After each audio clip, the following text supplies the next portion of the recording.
President Biden and former President Trump working to earn the support of a key demographic, and that's the black voter. But President Biden admits he may have the most to overcome. What do you say to black voters who are disappointed with the progress so far? I say I don't blame them for being disappointed. Inflation is still hurting them badly. For example, I provided for the idea that any black family first-time home buyer should get a $10,000 tax credit to be able to buy their first home so they can get started. I made sure that we're in a situation where all those black families and those black individuals who provided had to take out student loans that were ballooning, that if they were engaged in nursing, doctor, and anything having to do with volunteerism, if they paid their bills for 10 years on their student debt, all the rest is forgiven after 10 years.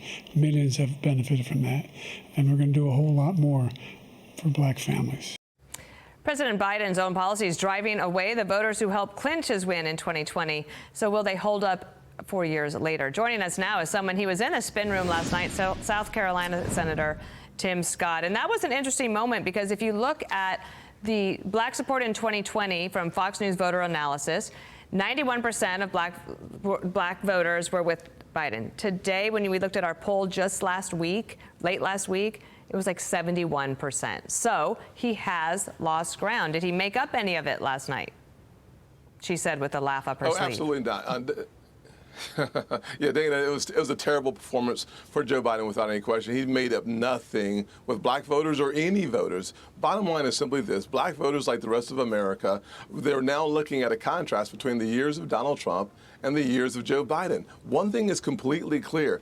Dominant years under Donald Trump for African Americans, Hispanics, Asians, lowest unemployment rates in the history of the country. For white Americans, a 50-year low. For women, a 70-year low. Under Joe Biden, $28,000 of lost spending power over the last 3.5 years. Why? Because Joe Biden has no clue on how to run our country's economy. 9% inflation in June, July of 2021 brought to us by excessive government spending. Bottom line is simply this.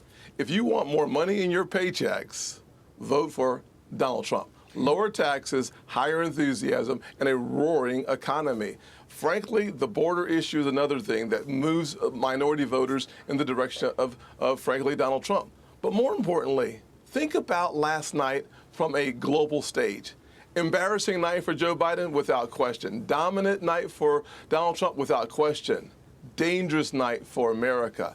Our adversaries watched that debate, and they were smiling. Our allies watched that debate, and they were trembling. And so the effects of this debate will not just be a change in the polls, without question, Donald Trump picking up traction, but America on the global stage, once again, embarrassed by Joe Biden. The best thing Joe Biden can do for America on the global stage, stay off of it. Senator, you were in the spin room.